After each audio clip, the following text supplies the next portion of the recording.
Greetings in such a disaster. Count Cat here.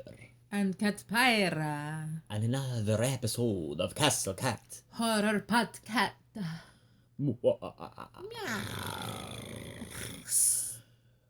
Finally, we are getting to record on the Halloween franchise. It's about freaking time. We had to get through all 12 films, so it took us a while. But this, I believe, was the first year to watch all of them. Together, in sequence. There are a few I had not even seen before. So, Halloween 1, 1978, considered an independent film or low-budget film for what? Over $320,000. Extra $20,000 was for the actor, Mr. Pleasance, who played the Doctor. Samuel Lewis. Is that his name? I thought it was Mr. Pleasance. Or, Lupus. Lupus, okay. He got a lupus. Loomis. Loomis. Loomis have no lupus. The English actor that I just learned was foreign. How much was filmed back then? $320,000 is not a small budget considering the films we have been a part of.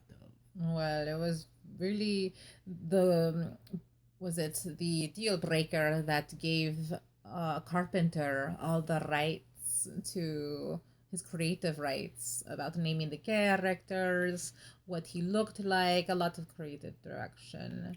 And with that, we have fun facts.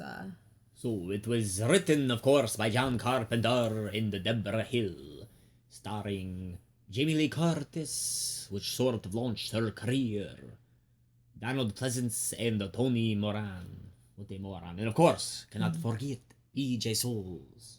Totally. Who needs to have the books on this anyway? So we learn about Michael Myers' character being called the Shape. The Shape. They refer to him as the Shape because he's supposed to be like a zombie, nothing really inside the mask. And it starts off, he's 6 years old, stabbing his older sister to death with a butcher knife, dressed as a clown, because he's clowning around. Right, getting some laughs by stabbing his sister. Makes sense. The opening is perhaps my favorite scene of the entire film, besides listening to PJ Souls' quirky, absurd jokes. They're like mom or dad jokes, but I don't know, it's okay when PJ Souls does it. It's corny teenager 70s banter. And of course, as you all may or may not know, that mask was Captain Kirk's face. Painted white. A little wide around the eyes, and I'm not going to lie, I know it's an iconic mask. I think it's the stupidest looking mask I've ever seen in a horror film. Well, that's how they described Michael Myers, was just a white-faced blank man, and with it was between that and a clown face. Isn't that funny? It could have been a white clown face with the eye holes cut out, painted white instead of Captain Kirk. Well, one thing is for sure, there's no other serial killer slasher character with a face like that, unless they start having, and William Shatner kill people in films. It cost $2. The masks cost $2, so this is part of low budget movie. $2 out of the $320,000 budget. So another thing, I'm just going to point out everything I hate, because it's what I do.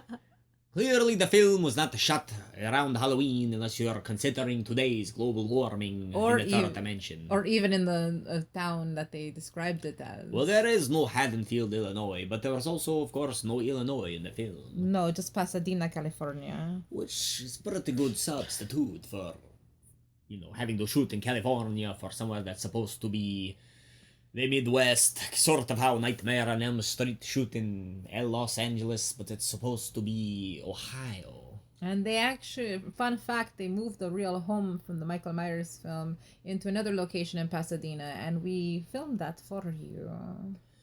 There's video out there. We kept getting confused trying to drive to the original spot where we could not find the house, and then we found the house was relocated elsewhere. Right near some train tracks. Pretty funny. I still don't understand why they move houses around from location, from country to country. Just build another one. Well, it's that house in particular was artificial land. Well, not artificial. Was an official landmark. It was one of the oldest homes built in Pasadena. That's why they took it up and moved it in a safer spot to be appreciated.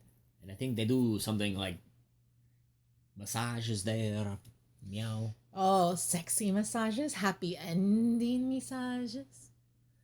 So another cool thing about the Halloween films, the first three, John Carpenter composed the music for them and a keyboard. Right. And that's actually how he got what the actor who played the doctor was his name. Oh, Donald Pleasance, his daughter was into rock and roll and she enjoyed the score that Carpenter had done In in his previous film. Yes, The Affiliate or something like that. But yes, it's because of his daughter's recommendation for Carpenter's score in his first and previous film, that the actor agreed to do the film for the extra $20,000. And I would have to say that's one of the most iconic things in the Halloween series. Definitely. Is the music. Without that music, it's about half of what it is.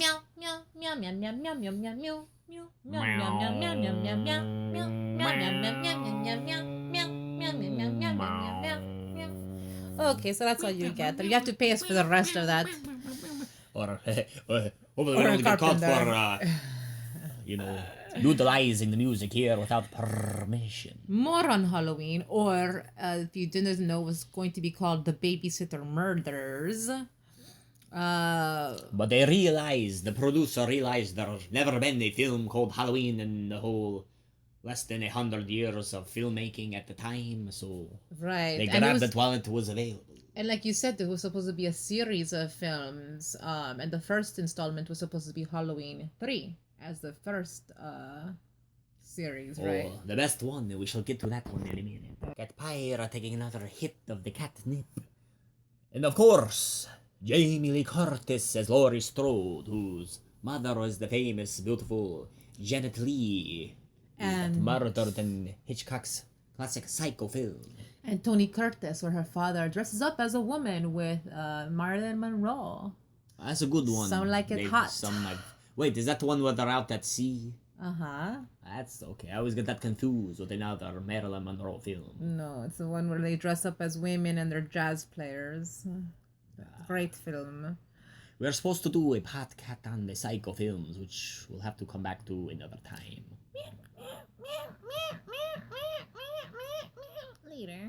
Later. Jamie Lee Curtis as Laurie Strode, Nancy Keys as Annie, who is the daughter of Officer or Lieutenant Brackett. Oh, and fun then fact. PJ Souls as Linda.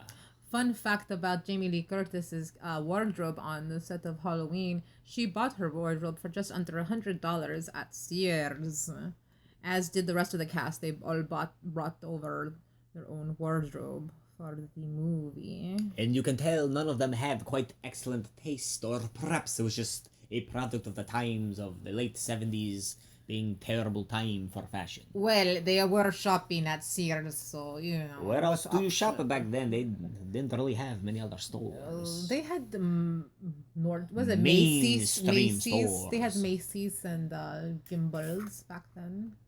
Sure. So you get, I don't know what we're talking about here. Yeah, her father is a real estate agent. She has to drop the keys off at the old Myers house. And, she stepped on his porch, so she's going to get murdered. Pretty much the logic they had behind the first one. Right, that's what I thought, because that was completely new to me when I saw this character being attacked by a creepy old man in the old home. Oh, fun fact, the old home that Michael Myers is hiding in the shadows from, where Laurie Strode approaches it, really in the bushes, really was an abandoned home. No, in the home itself, when she dropped off the keys. Oh, the Myers house. The Myers home really was abandoned, and the staff just brought in some chairs in the dust and, cobweb of the home and made it work, which is, yeah. Hey, it'd make it more convenient. Mm-hmm. Of course, we all know about 3 different men played Michael Myers in the very first Halloween. Nick Castle, who Carpenter's friend from USC Film School, Who's the main one people remember. who would go on to co-write Carpenter's 1981 film Escape from New York. But he was also played by production designer Michael Myers, by Tommy Lee Wallace, who later on would be the director of Halloween 3. Interesting.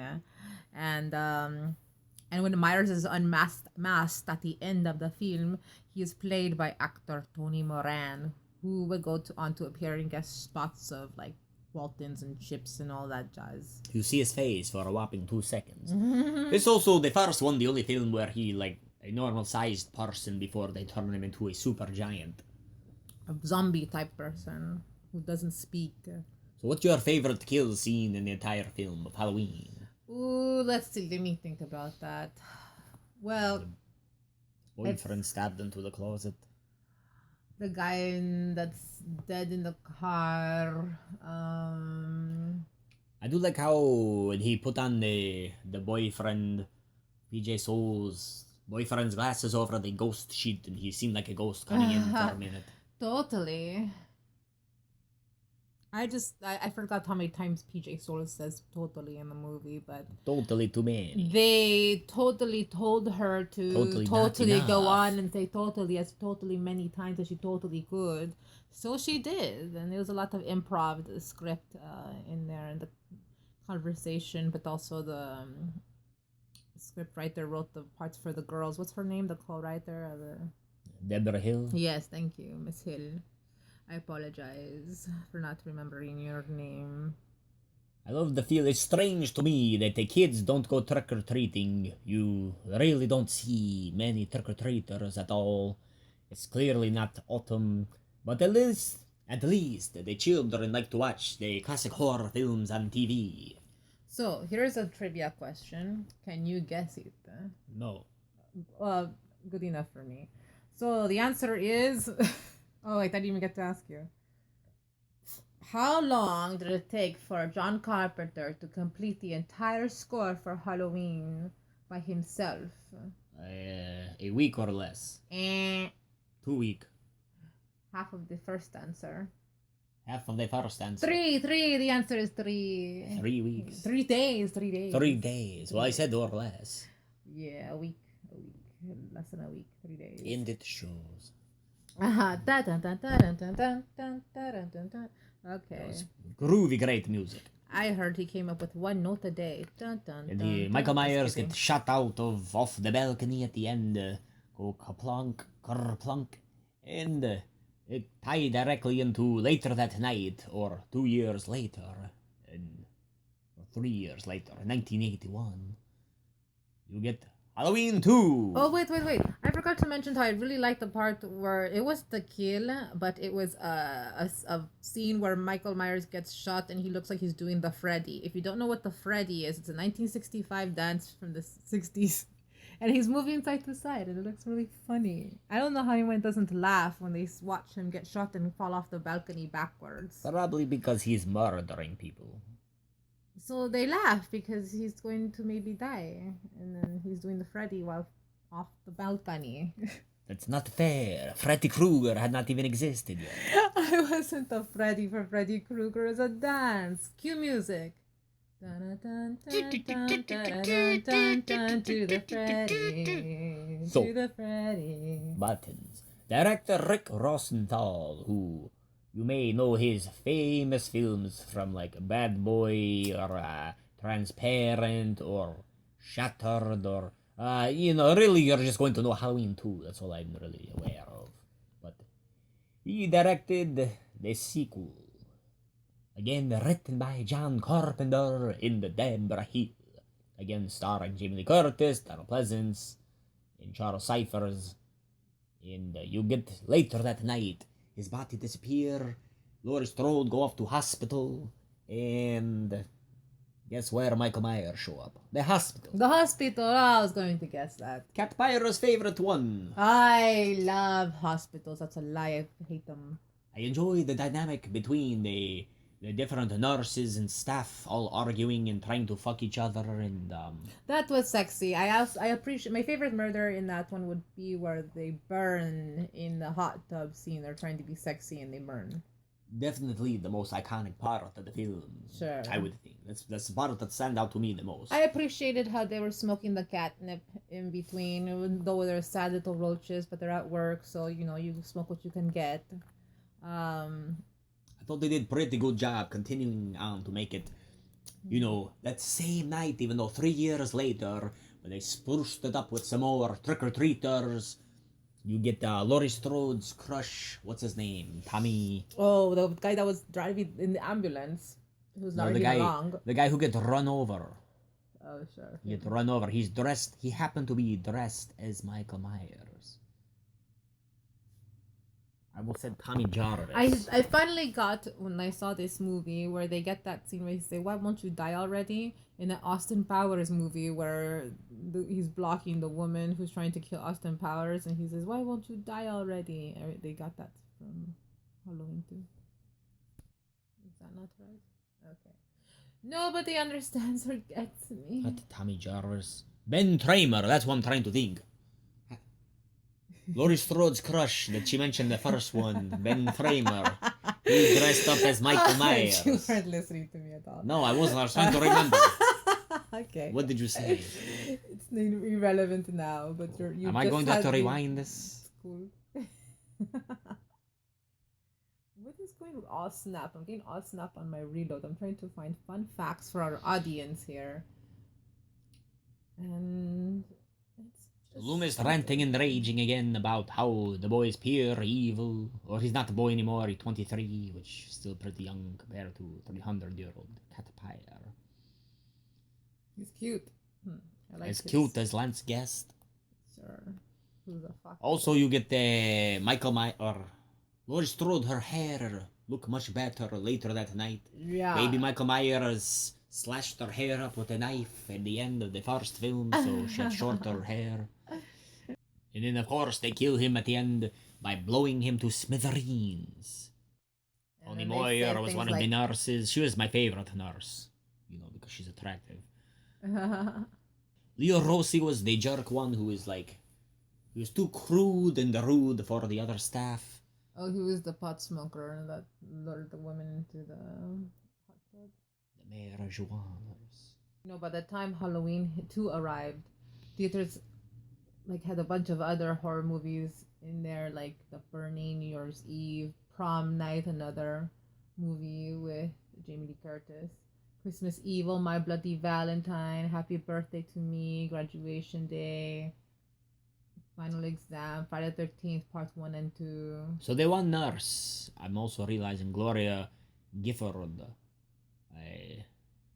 the black nurse, or African American, or whatever, the nurse, she also was in Spinal Tap as airport security guard. And she played a hooker in 48 Hours. Sexy. While making Halloween 2, they also filmed extra scenes for the TV version of Halloween. Wait, there was TV version? The Saucer TV edit of Halloween 2 remained commercially unavailable for years because it was recently been included as an extra feature in Shout. And Factory's Halloween 2 Blu-ray and in Anchor's Bay limited edition Halloween box sets and stuff like that. They have all those extra features. Well, I'll be the son of Sam, and I'll be cat damned. So most of the film you have Laurie Strode just lying there in the hospital, unaware of all the people being murdered, until she finally get out. She still can't really walk on her leg that messed up. She tried to run outside, and everyone go inside right when she get out, and you don't die from bullets still. Ooh, did you notice that when Dr. Loomis was inspecting Michael's abandoned cell before departing for Haddonfield, the camera reveals Michael had scratched the word sister into the door? As in he's going for his sister. In the second one, they don't show that in the first, do they? No, it's the second. That's what we're talking about. Because they don't. Right? Yeah, it's revealed in the second one that Laurie Strode is his baby sister, Michael Myers' baby sister, and that is why he is after her, not solely because she stepped on his porch. Oh, so you remember? Also, I forgot to mention. Remember how you're talking about Jamie Lee Curtis's hair, looking much better in the second one. Being shorter. In the second one, it looked better. Shorter. Better or shorter? Same thing. Okay, it was a wig, like I had said. It wig. Uh-huh. It's her real hair. Dun, dun. Well, she paid for it, of course. Had she cut all of her hair off? Yeah, in the house scene, Linda in a wig throughout Halloween 2 because she cut her hair much shorter by that point in 81. One of my favorite scenes that they later on sort of emulate in Halloween Kills with Lucille Benson, the elderly woman who Michael go inside of her house, steal her knife and hack her up. You should do a screenshot of this lady in curlers with her hand out, one hand out. Hilarious. You're saying a fact about her? I was just saying it's one of my favorite scenes. Oh, yes. Just takes the knife and kills her. Michael has a tendency to just sneak into kitchens and take butcher knives from funny old women in robes. He must have things for old lady in robes. Because does he kill them? They never show it. He killed her. Yeah, he did. I particularly enjoyed the whole hospital scene of Halloween 2. I mean, it's good they have some variation. They cast a black woman in her 20s to play a character who was written to be a white woman in her 50s. Oh, the nurse? Uh-huh. Yeah, that's the one I was telling you. She played a hooker in the 48 Hours, and she was airport security in Spinal Tap. Nice. Very stern. I thought that was, it was 1978. It could have been older, but yeah, they did a powerful black female woman in the film, which was, horror has always been. And I think maybe Dana Carvey, head of the others. Dana Carvey made a feature in this movie as well. Dana Carvey? Where? In the background of the movie in Halloween 2. I don't recall that. Sure. Did he say, "Party on, Mike Myers"? She said, "I don't know. I think it makes me feel kind of funny." Something like that. I'm not sure. But he was, I think, by the hospital scene. I mean, it was all hospital. Do you remember the razor blade in the mouth scene? No. I'm thinking of another movie immediately. I was thinking of how a child... From the apple. He took a bite of an apple. A child took a bite of an apple because of some father made him take it or something. It was another movie. Oh, the kid. Okay, I recall now. The child who come inside of the hospital bit into candy with a razor blade in it. Oh, okay.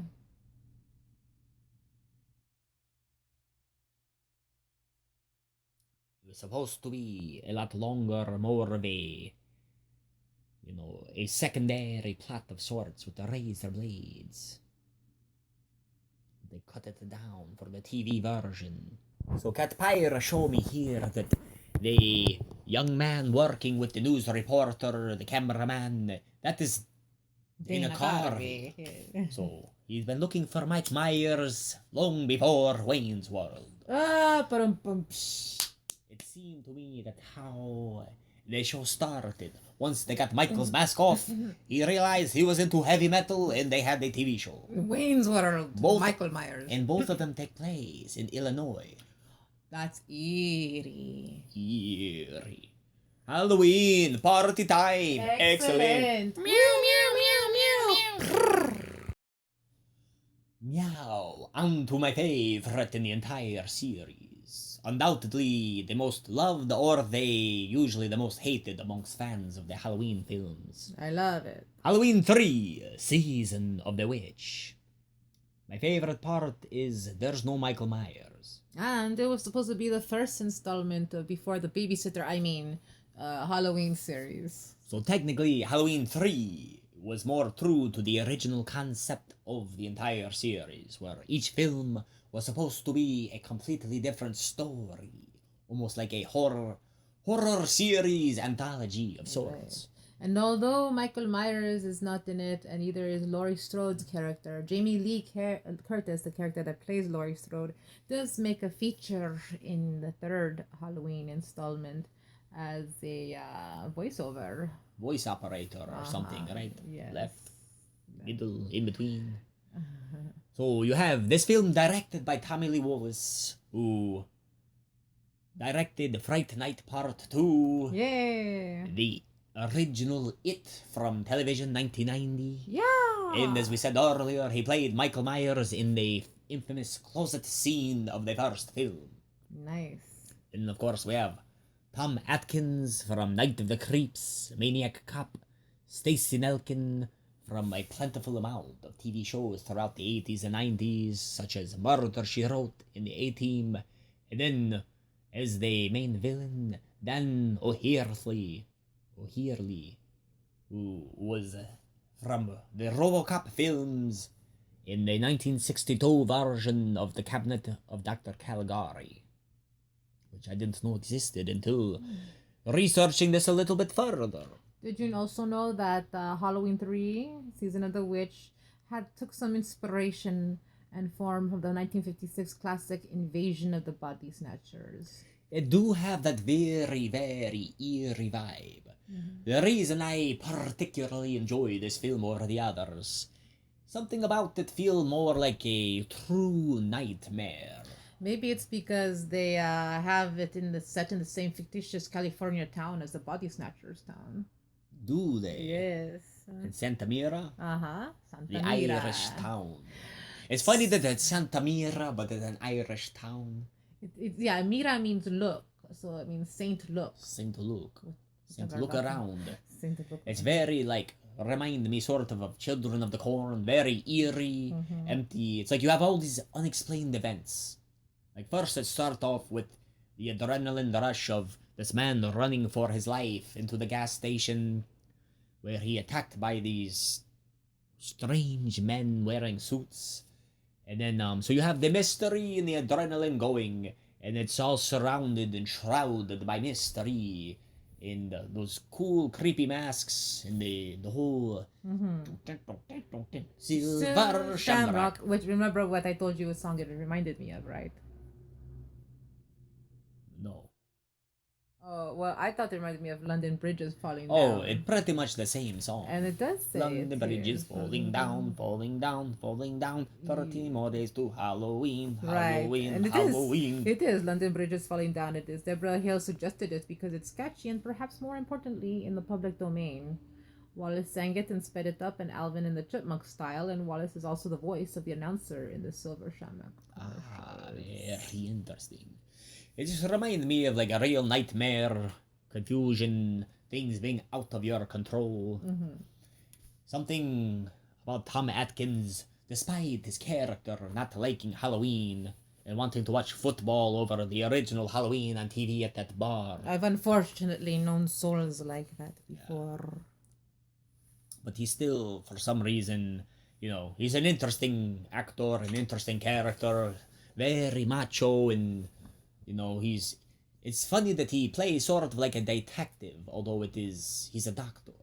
He's a doctor in the film, but he wants to investigate what the hell going on. What's up with these doctors wanting to be investigators, just like the psychologist, Mr. Pleasant, or whatever his name is, in the other... Well, Loomis, he had studied. He was the only one truly aware of what Michael Myers was. He's the most knew that he was evil. proactive doctor I'd ever seen in my life. Well, with his knowledge and knowing Michael Myers being true evil, it was his responsibility to make sure that he did not get out and kill because he knew what the man was capable of.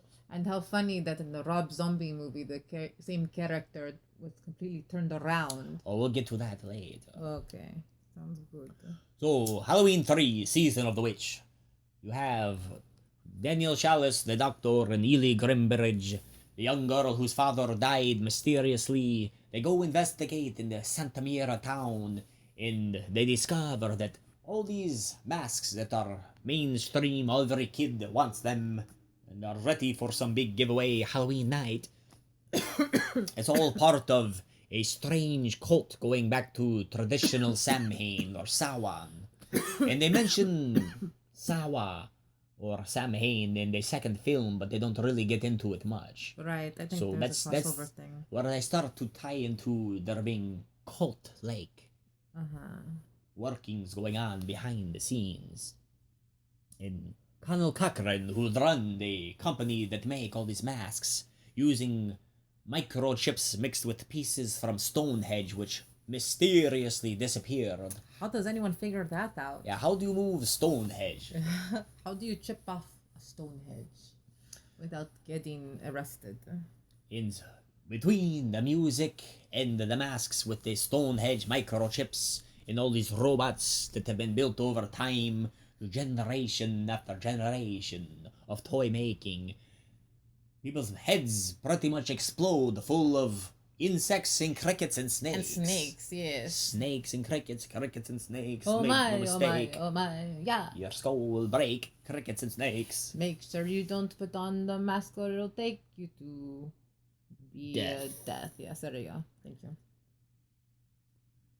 And then they turn out at the end, the most interesting part is when Ely Grimbridge turned out to be a robot herself. Dun dun dun. I assume that happened at some point while she was kidnapped inside of the toy factory.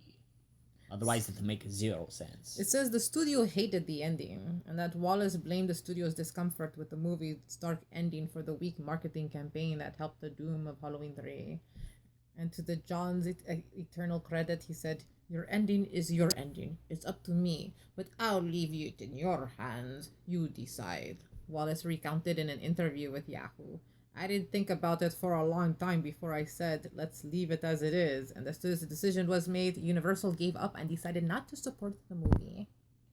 I liked the dark ending. I thought it's sort of ambiguous. You know, they turn it off the two of the channels, one of it's still playing. The film just ends with him trying to get everyone screaming into the phone, yes. like, turn it off, turn it off. It was intense and suspenseful and scary that if he didn't get the thought that not all movies end with a happy ending. How many people died? It wasn't as if the entire world did, but they sacrificed many children. Definitely the children of Santa Maria. And I'd rather see children's heads exploding of snakes and crickets than Michael Myers strangling somebody else's dog. Some woman with great tits dying versus a child. Well, I'm a fan of seeing tits and blood. Not so much of a corpse fucker myself. No, unless you count yourself, my dear. No necrophilia here. I'm alive. I'm dead alive. So anyways, Halloween 3, Season of the Witch is my favorite, with the silver shamrock masks, the robot henchmen, and evil Colonel Cochrane in that strange town. There's a lot of gore that was edited out of the film to make it more acceptable, especially for television. More gruesome head explosions and eyeball gouging. Just all sorts of beauty. Yeah, brainwashing, mind control. I need to get some of those silver shamrock masks and put them on a few of my enemies. Or friends, just get them to do your lawn or something, or wash the dishes. What? I don't know, it's brainwashing and death. Anyway, how many times do they play the silver shamrock song in the movie Catpira? A fourth week. Fourth week? 14 times. That's a fourth week? 2 weeks, 14 days, 14 times. I guess times is not like days. Halloween 4. The return of Michael Myers. And what music they compose. What music they compose. Dun, dun, dun, dun, dun, dun. Meow, meow, meow, meow, meow, meow, meow, meow. Barely, hardly any at all. However, it's hard for me to realize which of these films. I know there's many creeps and ghouls out there that are going to be annoyed when I say this is my least favorite horror franchise, but I don't completely despise it. I just despise the order, the abundance of love it gets for being so all over the place. But I want to say, I think perhaps maybe the ones from the 80s are my favorite. Which is it because you're just love the 80s? Well, the chicks look good in their 80s clothes. Every century, the 80s are the best, I heard. 1880s, the 1280s, the 80s, the 80s, 1980s, 080, and so on and back. So this film here, no more Laurie Strode. Jamie Lee Curtis did not want to be typecast into horror, which Unfortunately, So she said, "No way, I'm not doing part 4, which is supposed to be actually Halloween 3. Only you guys made it so Michael Myers is in It it, was so we supposed have to ignore Halloween 3 and go Halloween 1, 2, 4." Bullshit. it is originally was supposed to be about a ghost, but the return of Michael Myers almost make him a ghost. So Zombie. after they blow Michael Myers up, after Loomis and Laurie Strode blow him up in the hospital, somehow it turned out that instead of them going into smithereens and flames, they got a few burn marks on their hand and their face. Also, there was a deleted scene that Loomis said to the firefighters, "Let them burn, let them burn." Oh, they didn't let it burn. Right, they But they didn't. later on they used Laurie Strode screaming "Let it burn" in Halloween Kills. Oh, there you go. That's the scene they cut off and probably added. So they say that Jamie Lloyd, played by Daniel Harris, is Laurie Strode's daughter, and that Laurie Strode died in a car accident. With the baby daddy. And my lingering question is, who is Jamie's father? Who did Laurie Strode have her child with? Who's the father? I would suspect it was somebody who had a sperm Duh. or two. Double duh. Just two sperm.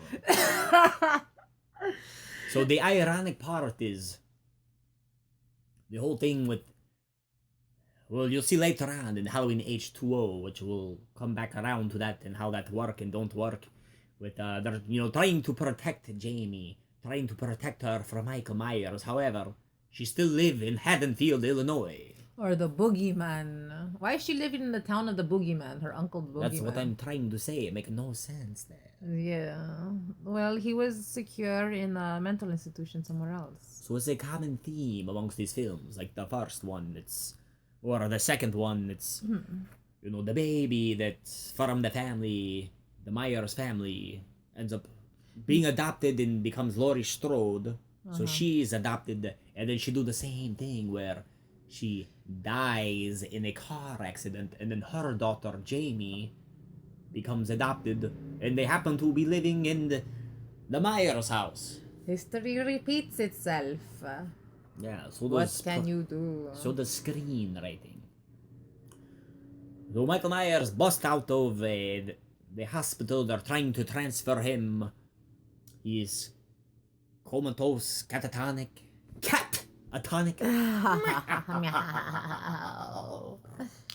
And he kill a bunch of sons of witches inside of the ambulance. And they make a getaway, and of course, he find his favorite shopping outlet. Vincent Drugs. A garage. Is it Vincent Drugs? Oh, did he get his masks from Vincent Drugs? Well, that's the first one. Yes, where all the kids go to shop and get their last-minute masks. Now I don't remember. In the fourth one, so he killed a mechanic again and get another mechanic outfit. Where did he get the mask from? From the Vincent Drugs place. That same store? It's the same store. It's a hardware store. Yeah, I guess they still carry those Star Trek masks. He should have stolen a Spock one that they could have painted like yellow or green. No originality. Now that would have been interesting. Michael Myers with a altered Spock mask. Michael Myers goes plaid. Michael Myers goes striped.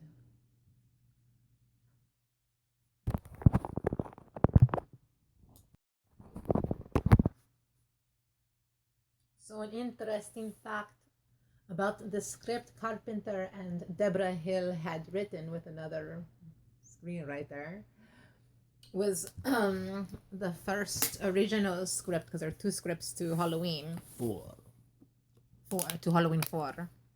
And apparently it was that Michael Myers had died, only it was his ghost that was taunting the town of Haddonfield. They were so scared and had all this trauma and had given attention and fear to Myers that he came back to taunt them. And because it was 10 years later, the two kids who were babysat by Strode and other dead friends who lived across the street from one another had to keep their whole Myers experience quiet and to themselves, and the whole town of Haddonfield had banned Halloween completely. Which they sort of tried to keep it banned in the fourth and fifth one, I believe. Right, but they don't. But that doesn't it doesn't make sense why they sold masks of Myers. After that's the one that he used. Exactly, because that same drugstore, Vincent Drugs, was used in other movies apparently. So maybe they just wanted to get him seen with that building. Who knows? I don't know. Making shit up here. I know the producer, Akkad, was one who really liked to throw scripts off to the side and change it. Another thing I found out interesting, young actors who auditioned to play. Oh, yes. Laurie Strode was Melissa Joan Hart. Yes, Sabrina, I forgot I was going to tell you about that. I was going to keep it a secret until No, the I end. discovered I'm the first one to know No, that I besides the found casting first. director ever since 1987. Sabrina the Teenage Witch, Melissa Joan Hart. Well, turns out she didn't get it and it went to Harris. Deborah Harris. Danielle Harris. Oh, Danielle Harris. So this film is revealed, or we already revealed everything to be revealed. So Jamie was with her step sister who has to babysit her on Halloween, and they get along for the most part. Everyone at school tease her. Who's her sister again? What's her name? Her stepsister. Her stepsister. Well, she's the Is, Laurie Strode. Rachel Caruthers is played by Ellie Cornell. Well, good job, Ellie Cornell. She gave the character a little bit more girl next door, more substance, kind of like the replacement for Laurie Strode's character, her role in the movie. Oh, and by the way, they're not in the Myers house. That's the curse of Michael Myers. I mixed that up. Got it. So, yada yada yada. Michael Myers tried to kill her, meow, instead of Laurie Strode because she's next of kin. Right.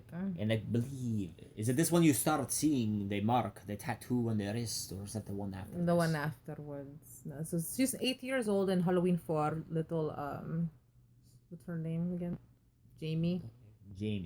Jamie is 8 years Jamie old. Lloyd. Learned her uncle's the boogeyman. Totally different script than the one I mentioned previously because Ashad, the producer who bought the rights to Halloween from a carpenter. Oh, that's how he became involved. Yes, and they wrote the script in 11 days. And he produced all of the films until his death in 2005. He saw there was money in the market. And so yeah, this little girl's running around town running from the boogeyman who's killing her step family and foster family and The Caruthers. The thing that's strange to me, her name Jamie Lloyd, but her step family are the Caruthers. Why would she have a separate name that's not that's Strode what or... I've been asking. Who is her father? Who is the baby daddy father? Who's the last name? Who has Lloyd for last name? You know it's not Jamie Lloyd. It's not. I mean, what? It's not. It's not. What's her mother's name? What's her number? Laurie Strode. Laurie Strode. Why isn't It get Jamie confusing. Strode? Why isn't it Jamie Strode? Because I wanted to name it after the actress, Laurie. So you have Laurie, the actress, playing... Okay, why doesn't her daughter? You Why have doesn't Laurie Jamie Lee Strode? Curtis Why does playing Danielle Harris? Why who does is Jamie Laurie Lee Curtis, Strode, Laurie Strode, also not Jamie give her Lloyd. child same last name? Because she had to try to protect her from Michael Myers. Oh, So she had to change her name. Good job. He still went after her and killed her. Failures of her family. So this one's mostly surround Maybe our Rachel viewers and can Jamie. answer that. I'm sorry. Our listeners can answer People start that. to die, they get killed, and blah blah blah blah. After Jamie and Rachel for the most part. And of course, Dr. Loomis come back where he's at. He confronts, or he almost confront Michael Myers at the gas station before it burst into flames, leaving him stranded. Michael Myers steals his car. What a jerk. I thought, how did he learn to drive anyway? And then Beckert never. He retired, I believe, in this film, so they have a new police officer, sheriff in town of Haddonfield. Oh yeah. See, in the sequel that Carpenter had written for the Halloween 4, the sheriff, the was it the deputy became the sheriff. Always, is that what happened? In this one? No, They were the script supposed that to, but they the script changed that the movie that never happened. So while you guys are talking amongst yourselves, or my count cat here is talking to our listeners about Halloween 4, I'll be referring to Halloween 4 Carpenter's edition. Carpenter's edition. Right. But he didn't even direct it. Exactly. It's the one that he had written, the original script, and then one that Ashad, the producer, had bought the rights to the whole Halloween series from him, and so he didn't accept Carpenter and Hill's script, which I have been referring to off and on. Get it? It's confusing enough. Okay. I hear. You hear words the coming out. ex-murderer bashing his head into the wall out there. So this is the one where you have Jamie Lloyd being chased around through the house. She go through the vents and stuff, or the chimney, whatever the hell you call it, the furnace, the fire in the basement.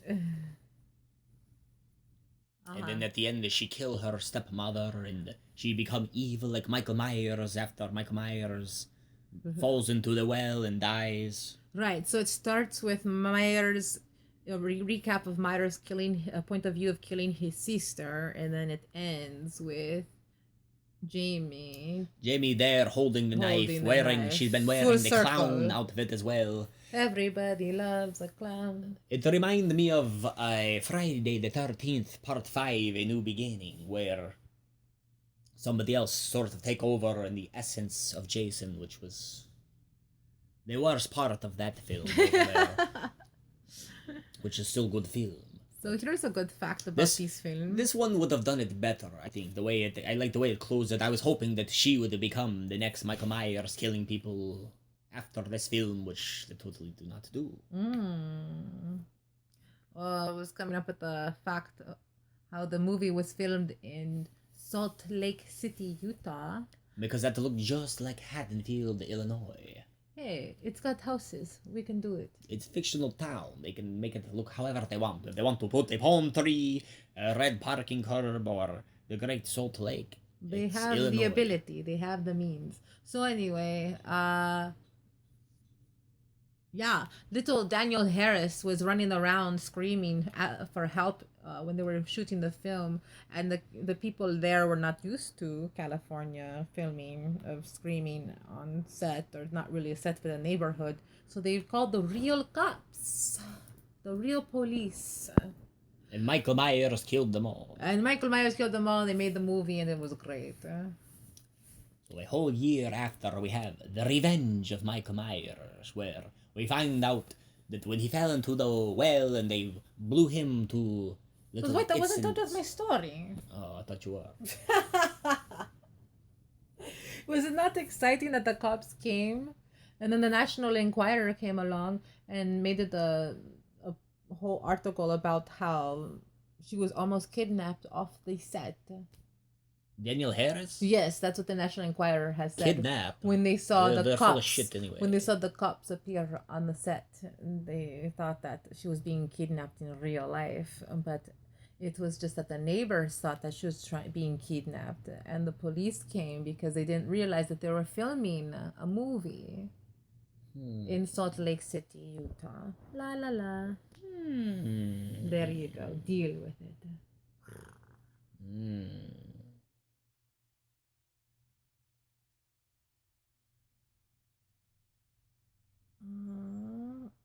So Mustafa Akkad,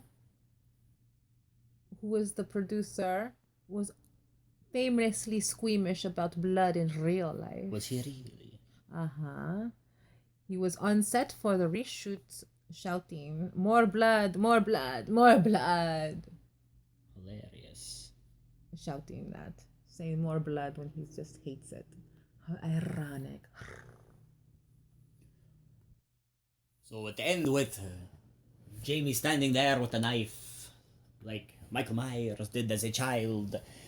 However, we go into the fifth film, The Revenge of Michael Myers. Wait, I didn't get to tell you how much the movie cost to make. We keep concluding to it. Just say everything. Hurry up.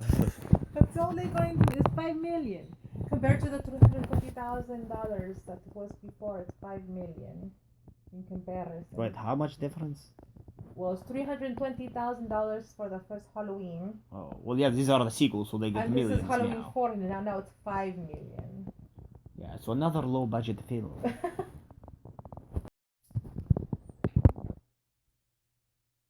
So after Michael Myers was blown into smithereens down in the well, it turned out that he floated away first. He floated away to some strange hut where an older man decided to take care of his again comatose body for a year. And as soon as Michael regained consciousness, he get murdered. What an idiot. Or Michael murdered the guy who took care of him all those years. What a good idea.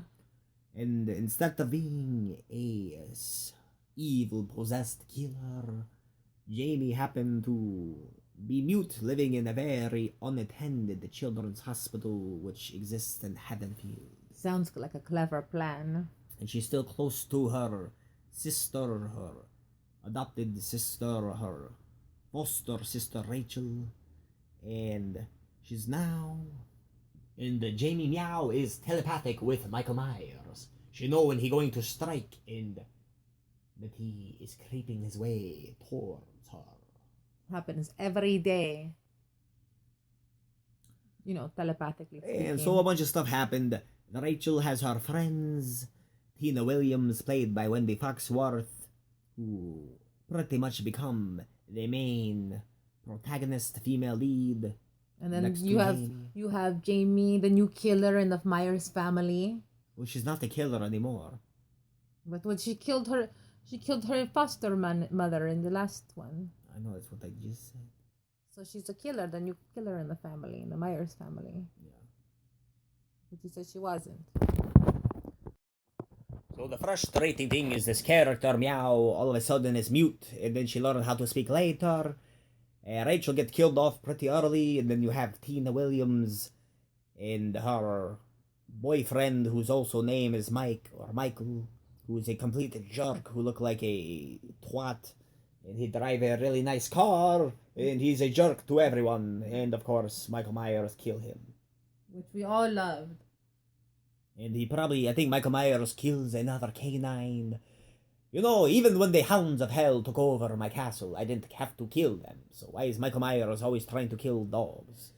What did they ever do but bark and be furry? Of course, we have Sam Loomis here again, trying to convince the police they need to listen to him and make sure that these girls are safe, that Michael Myers is not going to kill them. He wants police cars, and they're like, oh, I don't know, it's people getting murdered here again every year. Some of the teenagers even perform playing a prank on the police officers watching the party by dressing up as Michael Myers and chasing each other around with a butcher knife until they get one stuck inside of them. So we all know that they had it coming when they died. I think this is the one. I believe this is the film where Loomis and Michael Myers have sort of a face-off together inside of some old restaurant. And we start seeing the mark of the Thorn cult, the tattoo on that mysterious man in black. Right, the Thorn tattoo. Your favorite character, the man in black from the Thorn cult, who clearly was written in the script. To fill in the holes. He was not in the script at all. But he started to tie all of this nonsense together. So that's my favorite character.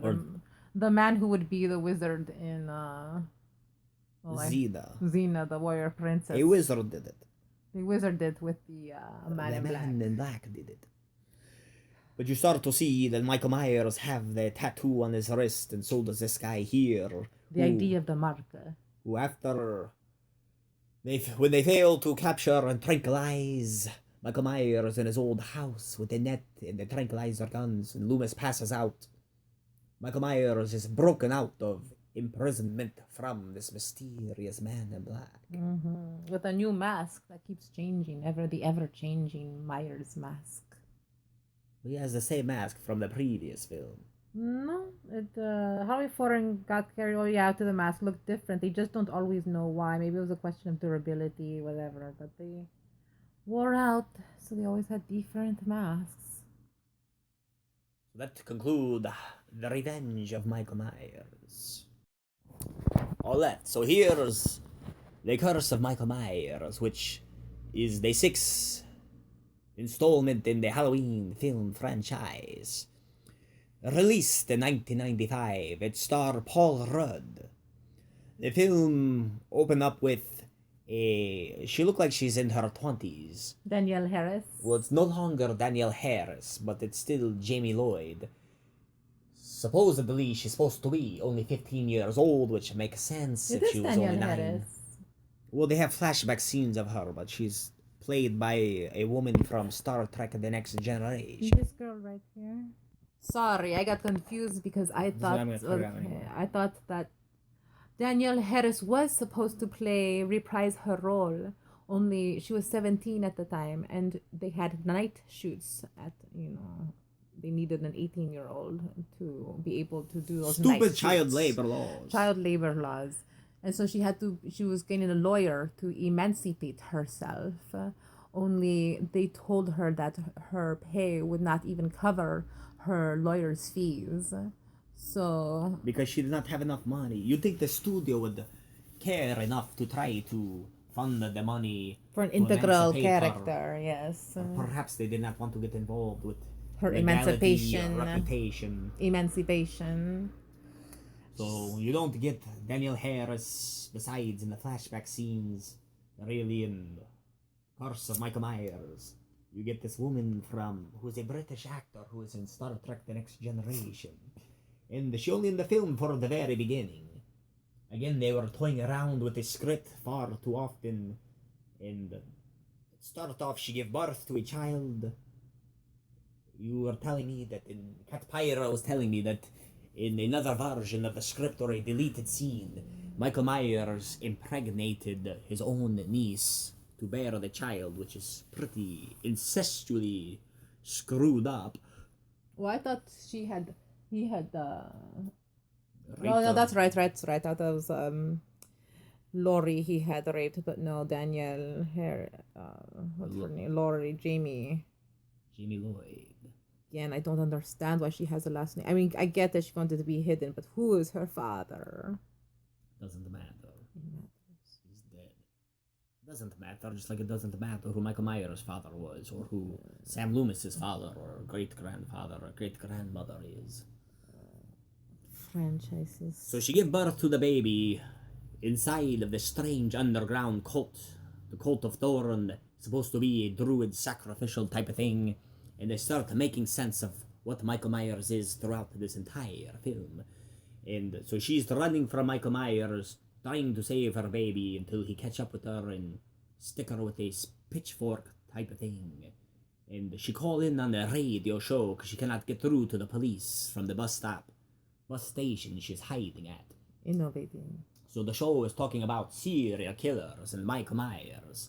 And Tommy Doyle, who is the little boy from the first film, Meow, played by Paul Rudd, hears her command and he believes that this is a true incident of an attack.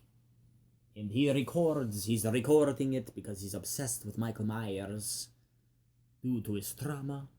And he finds out it was at a bus station and he traces the call and he finds the baby there in the bathroom, in the women's restroom, and he takes the baby, and he also run into Sam Loomis there. No. And Loomis. He wanted to get his hands on him and take him back to the sanitarium or kill him. Right. Or make sweet, sweet love to him. Whatever. So the other characters that we now have who are living in the Myers house, coincidentally, which is Meow next door to where Tommy Doyle lives, is Yeah. Well, I have to say so far, I'm enjoying these facts because prior to this whole series, I didn't understand Michael's motives, why Mr. Myers had to kill his family and all the women mostly. What's up with that? I thought And he they was explain this towards the end of the film. which they actually started filming on Halloween day. Oh, did they? Mhm. For A Curse of Michael Myers? For this Thorn movie here. Curse of Michael Myers? Yes.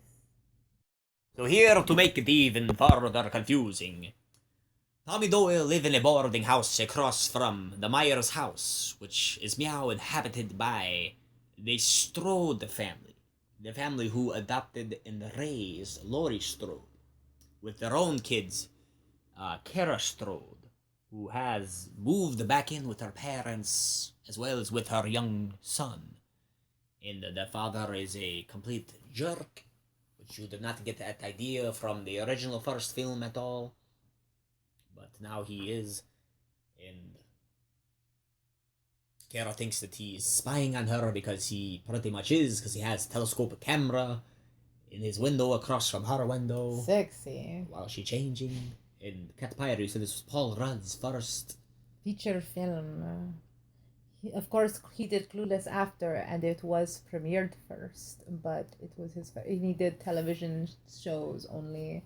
It was his first, yes, feature film he was on. So they filmed this in October, starting at Halloween of 1994, and released it a year later in September. Apparently. But we all know him from Wet Hot American Summer. Well, I do. I know. So again, we have Dr. Sam Loomis after Michael. This is the final film where Dr. Samuel Loomis appears, played by original actor Donald Pleasance. In there, we have blah blah blah blah blah blah blah. The whole druid cult of Thorn, where they explain that they select families and children, a specific one to kill the family for immortality. And this doctor that has been working with Loomis before in the past is responsible for it all. There are lots of cool kill scenes. We get this weird streaker radio personality who want to take the show over to the Myers house, where we have the showdown happen again.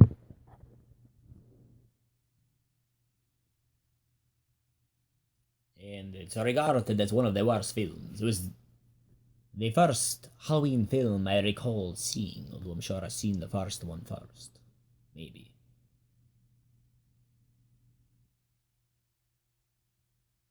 So this film, they finally explain all of the Thorn stuff. They tie 4, 5 together with this one. And then by the time we get to Halloween H2O, it's completely disregarded. And they kick the shit out of Michael Myers at the end, which make 0 sense compared to every other film. Way to go, neighborhood community. Well, it was just one guy. There you go. Just Tommy Doyle kicking the shit out of him, pretty much. The thing with The Curse of Michael Myers, it's a very choppy film. It sort of makes no sense, where all of a sudden they cut from one scene to another, and they're standing on the lawn, and Loomis says they drugged us, but there was no scene to indicate that. I guess they had to film the ending scene twice because they played it for audiences and they didn't like the original ending. So they changed it. Many different reshoots throughout the film, adding on, subtracting, changing it around.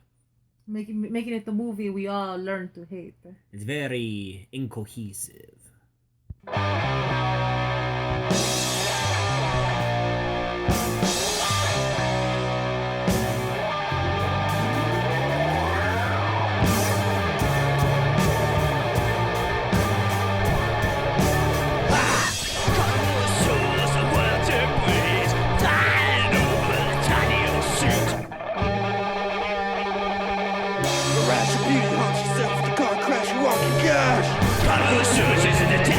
See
The dead ones so haunted, smeared from death with the taunted, vanishing away into yourself. Did you realize it? So haunted, smeared from the death with the taunted, vanishing away into yourself. There, taunted, taunted, taunted. Souls on my mark, bloody circles ever will come. This girl of an allegory, feminist all choice.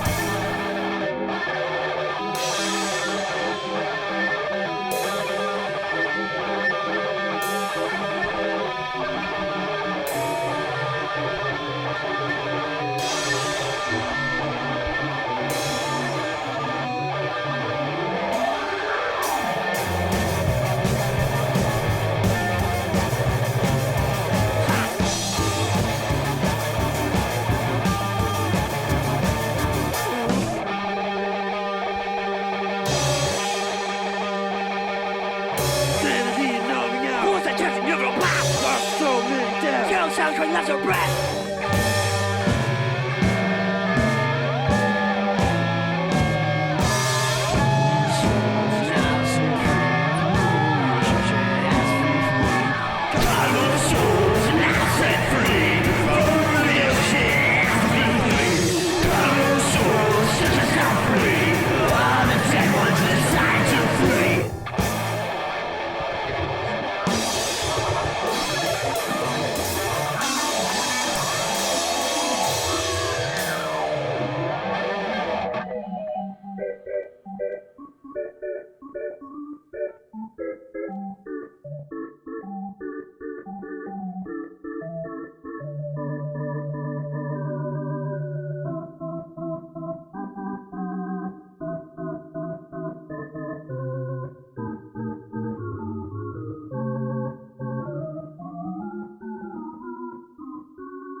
Greetings in such disaster.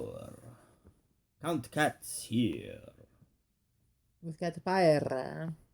continuing our horror Potcat Our Castle Cat Horror Potcat. and the Halloween franchise series films. Yeah.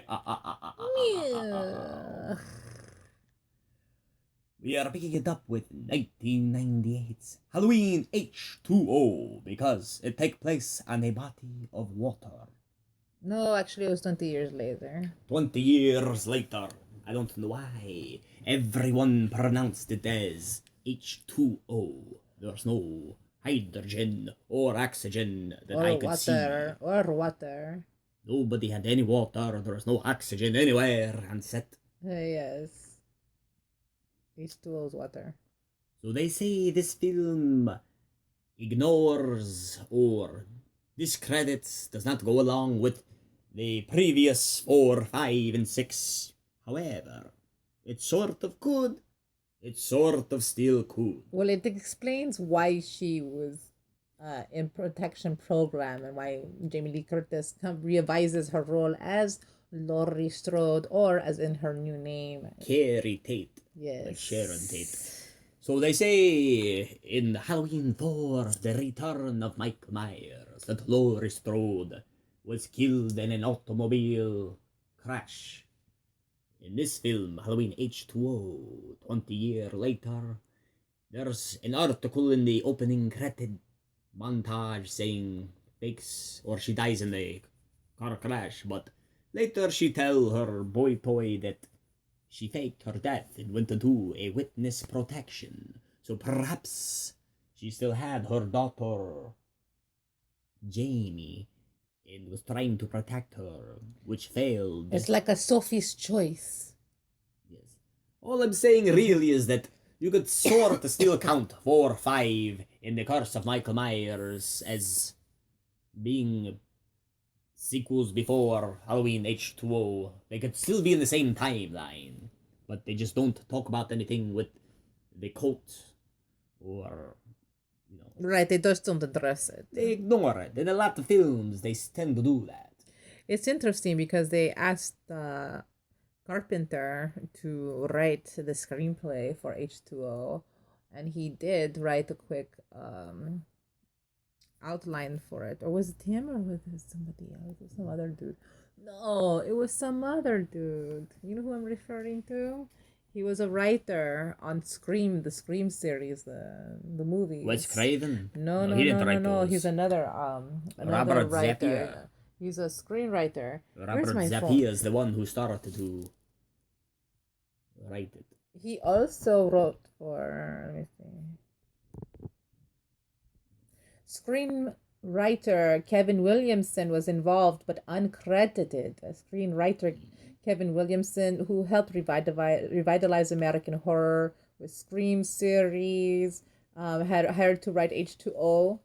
And he was also a writer on the TV show Dawson's Creek, which is why that Michelle Williams, it would explain why she was in the movie as the girlfriend of, what's her name? Laurie Strode's son? Josh Hartnett. Josh Hartnett's girlfriend. Right. And then that other girl who's in all those other teen movies in the early 2000s and 90s. Like Jodie Lynn O'Keefe. What's her name? She was in Whatever It Takes. Jodie Lynn O'Keefe. Yeah, Jodie Lynn O'Keefe. And so the film starts with the montage, and it starts with Michael Myers has broken into the home of the nurse Marion, played again the third time by Nancy Stevens. Meow that Dr. Loomis is dead. He go hack all his files and he find out where Laurie Strode is meow residing. Oh. After he stick a ice skate in Joseph Gordon-Levitt's face. So that's not Donald Pleasant's voice. Ooh. That's Dr. Loomis? I don't know. Yeah, it's probably his voice. No, it's not his voice. Whose voice is It's Tom Kane, some actor. Tom Kane sounds very familiar. Yes. Because he died in 1995. It's true. Right after they released Halloween Curse of Michael Myers. Or the same year, any cowabunga. Any critters. So you were saying... So Laurie Strode has taken on a new identity and is teaching at this private school in Northern California, and her son Josh Hartnett, or John, is her son, and she's very overprotective. She do not want him to go to this Yosemite field trip with the class. What a spaz. And she's an alcoholic, drinking too much. Hey, she's getting cooler. I didn't know she had a dinner. Yeah, nothing cool like addiction problems. Also, we see there's a teacher there or someone on staff, Norma, who is... I did not realize this. It's Janet Leigh, her mother. Oh, that's the woman that... Jamie Lee Curtis's mother, who wishes her... tells her to have a happy Halloween. So she was also in the movie Psycho, the woman getting stabbed in the shower scene. And she also is standing in front of the car from Psycho. Oh. In that scene. How monumental. So this one probably my second or third, perhaps favorite in the series. I remember when it came out, I just didn't understand the whole water H2O part, but this one, it's pretty fun. It's more of, it's not always an adventure. I don't know why I like it the best. I just do. Josh Hartnett. It was more of our time, our era. Heart. It was our era, and it was the teen beat boy of the year, Josh Hartnett. That smoldering, is he looking at me? I can't tell because his eyes are too small. Look. Anyway. I saw it as a teenager, as a young girl, and I loved it. Got to cut all that out. You're hundreds of years old. I felt like a teenager. Don't you feel like a teen when you watch teen movies? No, I don't watch teen Well, movies. screw you. That's what happens. I go back in time when I watch an old movie, and I'm a teenager all over again. Hasn't anyone ever told you that secondhand smoke kills? Yeah, but they're all dead. So we also have in this film LL Cool J as the security guard Ronnie, who is trying to write erotica and share it with his wife, and Those are some humorous scenes. I wonder who was the woman on the other line, who was the voice. I wanted to look that up. Well, sorry viewers, we do not know. We'll come back to that maybe later, or perhaps never. I might look. Trying to think of the most iconic scene here. The part where she's actually stabbing Michael Myers with a butcher knife with her face off when he's standing on top of the tables. So what happened pretty much, meow, that we go completely out of order. Josh Hartnett character, his girlfriend, and another couple they go to school with decide to skip the field trip. And they try to have a romantic Halloween for themselves and hiding. However, Michael Myers has found his way inside of the school and is stabbing people to death, of course. It is a very dramatic, cool part when Laurie finally see Michael and he come at her and that part where she locked the gate and she's trying to get in, buzz the door open and he's just swooshing the knife around and trying to grab her. Just an inch away from cutting her. Here, this picture left here. Ooh, I like it. Before he smashes inside Great the lighting. window. That's when Jamie Lee Curtis was doing her whole short hair thing. But so she wore a wig with it, right? In this movie. No, it was short. Short hair, yes. The best haircut, the best she probably looked in all the films. The summer terror won't be taking a vacation. The mask in this one's much cleaner than previous films, less showing Shatner's cheeks and have eyebrows and eyeliner, so maybe perhaps the best looking mask that Michael Myers has had. They were well into production before they realized that they hated the first version of the Michael Myers' mask. That was a second version that you're admiring there. To be quite Frankenstein, they look pretty bad in all of them. I agree. So I can't imagine how bad the first version looked before they it's in the changed first it. film. One thing perhaps I missed it. Maybe he obtained the mask and the mechanic suit from breaking into the nurse's office. Not sure why she would have that in their home. Right, they usually show how Myers gets his outfit, his mask and jumpsuit, and which mechanic he going to kill this time. Right, they didn't even bother killing a mechanic for the outfit. They cheated. You just hide death. They don't go into how he escaped from the mental asylum. They cheated us on a good death. Well, I'm assuming he was in the mental asylum, but it doesn't really... If you go off of the curse of Michael Myers, he was just being beat to death by Tommy Doyle. If you go to the second one, he blew up. So, out of nowhere. Which pretty typical for a horror slasher killer. They said that they were going to start this movie off with a cut-off scene of Myers when he was a little boy. So I'm trying to give background on him.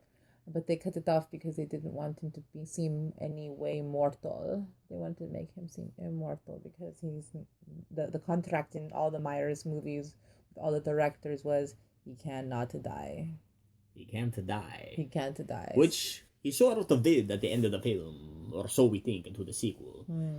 Another great iconic scene is that weird food, what do you call it, where you put the food or whatever and you pull the rope.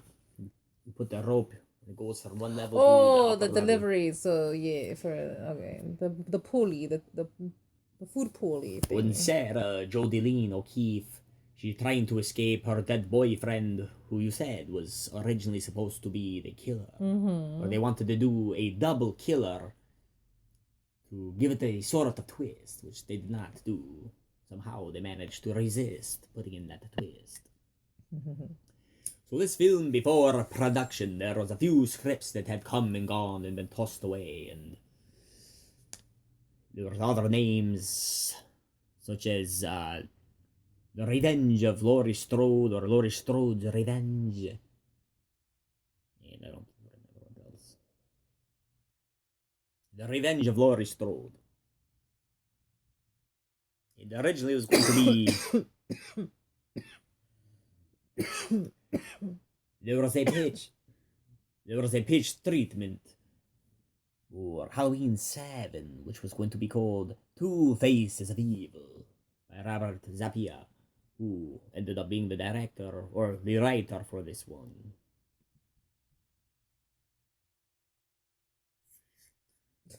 Cat Pyra, say something. Sorry, I was memorized by your tattoos over here. I was admiring, and especially this little kitty over here.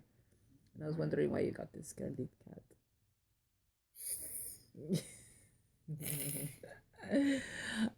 Catnip gets to me, and I was thinking of the next movie already. Okay, so pretty much to sum it up, Laurie Strode tried to save her son and the girlfriend after everybody else get killed. And she face off with Michael Myers. Finally. And they get into car crash. And he reach out like, help me, my sister. I'm your brother. Kind of look in his eye that you can't see. Oh, right. That classic moment when they're reaching out and he's thinking in his head, I'm going to kill you if you do. But she cut off his head, decapitate him dead. Right. And then he just roll on around. And that's pretty much the end of the film. But Michael Myers cannot die, so what happens in the next one? So, the following one in the beginning of Halloween Resurrection from 2002, it showed the police showing up to the school, which never happened in the end of the H2O. The point is, it's the wrong guy. Yeah, they have someone else. He takes somebody else's Body. outfit. He disguises himself and puts that person into his mask and his jumpsuit, sort of like how Anthony Hopkins did in The Silence of the Lambs when he cut the guy's face off. Clever. I didn't know Michael Myers had it in him to strategize in such. Strategize. He's more clever than you would think with all that lack of talking. Still waters run deep. He taught himself how to drive a car.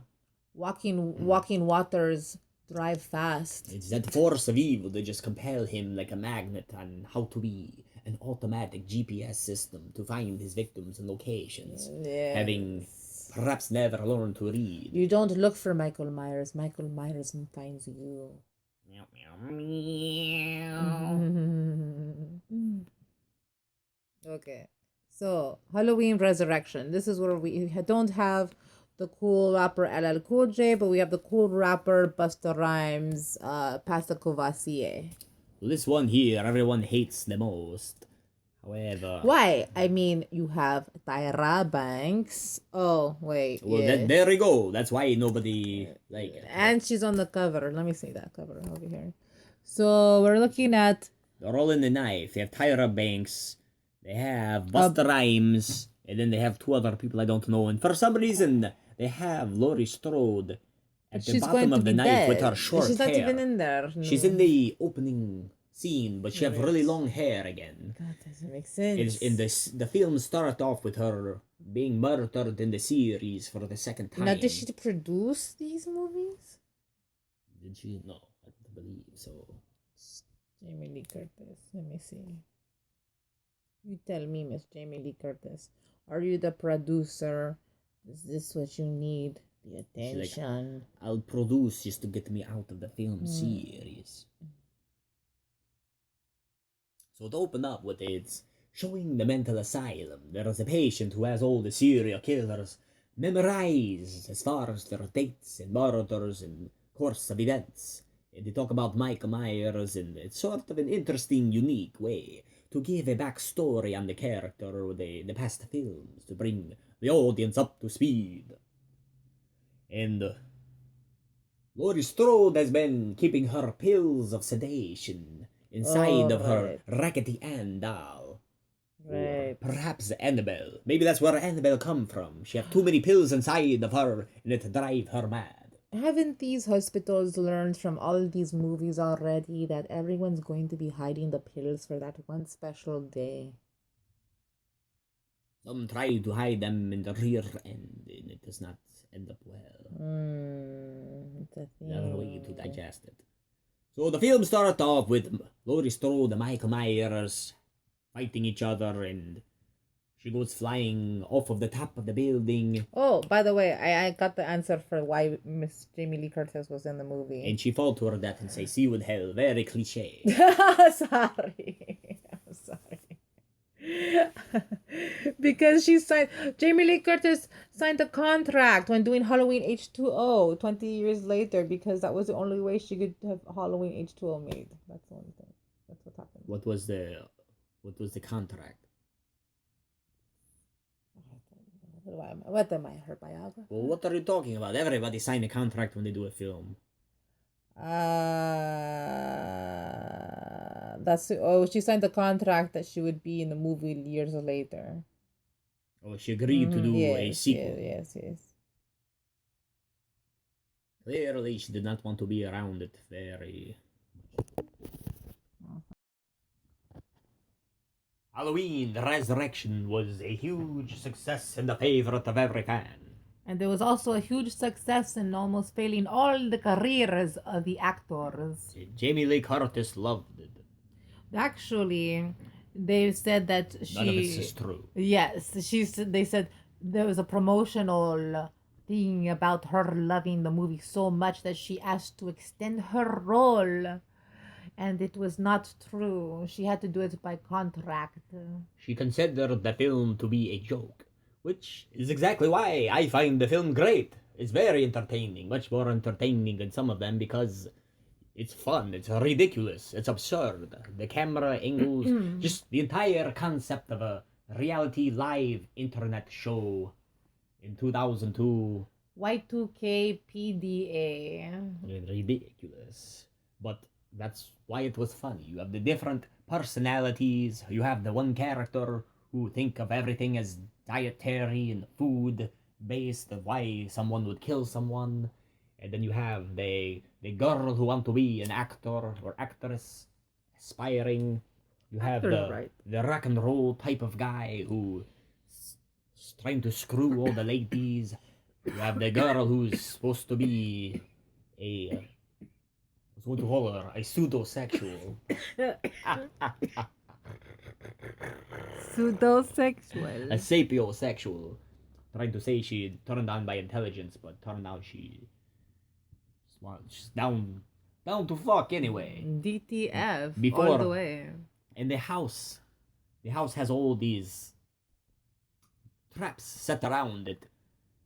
Big bodies and parts coming out of the wall. Right. Onto them, which was pretty funny. So I'm gonna tell you the one of my favorite parts of the killing. My favorite killing part. Decapitation. No, it was when I'm a voyeur. Menstruation. I appreciate watching, and it was the part where Michael Myers was attacking the cameraman, right? Where Tyra was supposed to be watching him set up, and then Myers comes up with the tripod or whatever it is with the camera view. Getting a great angle, by the way. Yes, getting a great angle of his victim's death, and then the whole time you see Miss Banks making an espresso and or a coffee with some sort of Cool Whip. I don't know what. Or she's talking trash about Carrot Top from the radioactive chicken heads. Oh, that's right. She was talking in real life, actually, on her talk show. She was talking to the radioactive chicken heads. But in the movie, she was drinking coffee and spilling her drink while she was trying to look sexy and dance. I don't know if anyone even noticed, or they're just too busy looking at her shaking her ass. The dance mode, it's pretty funny. I thought it was. Then she's spilling her drink. Then she's drinking her drink, and she has whipped cream all over her mouth, on her nose, and she's doing her scene with whipped cream on her nose. Well, they want you to pretend as if it were semen.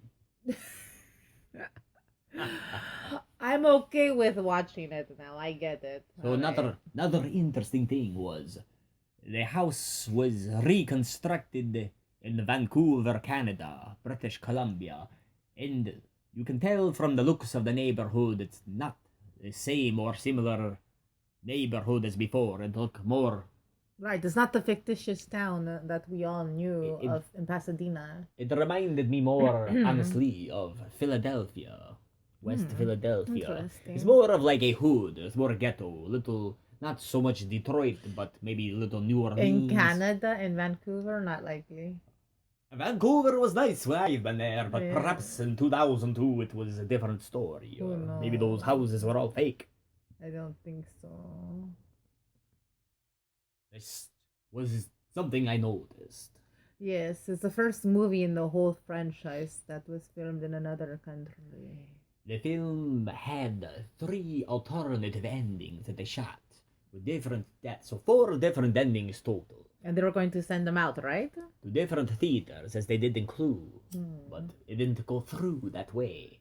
But there were 3 different ways which Busta Rhymes died. Wow. Instead, we all know it as the movie where Busta Rhymes sidekicks or kung fu kicks Michael Myers out the fucking window, right? That part was great too, where they were fighting. That's together. right. I wonder if it was in his clause where he say, "Only if I get to whoop Michael Myers' ass," because it was pretty funny. Before he Whooping died. the ass of Myers is the only deal breaker for making this movie. It's also the only film that really established Michael Myers being born October 19th, 1957. Because of the man who inside of the asylum is giving the whole backstory creatively. There were homages to other characters' name, such as I think Harris Danzig, like Glenn Danzig. And what else? I don't know. I find it a pretty fun movie. It's ridiculous. It's absurd.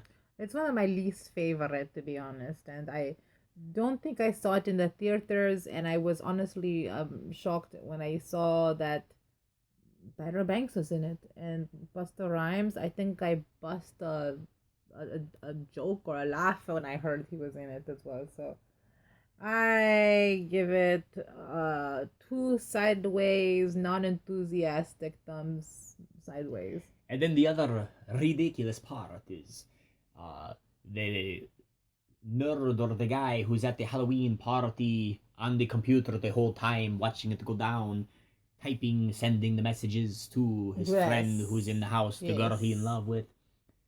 I like how he takes the time to use punctuation every time he's still in the house, proper grammar and all. What I like is that this movie is also known with fan nicknames as Halloween, Resurrection amongst the detractors. It would not be a Halloween sequel without the colon. Resurrection. As long as it's not Halloween cancer. Oh, also a fun fact with actress Bianca Kajlik. She couldn't scream. She couldn't scream. The girl had no lungs. I'll give her something to scream about. No, you won't. What? I was going to pull her guts out. Oh, Sure. before you did what? Watch the next film. So, we give it 4 paws upside down and all around, followed by no film. Because for some reason, Jamie Lee Curtis really wanted the series to end with Michael Myers dying. As a matter of fact, how did he die in the film? I don't remember. Busta Rhymes busted his ass. I thought Busta Rhymes died. I don't know. Alright, no one else remember how he died either. I'm sure our viewers did not even make it through the film.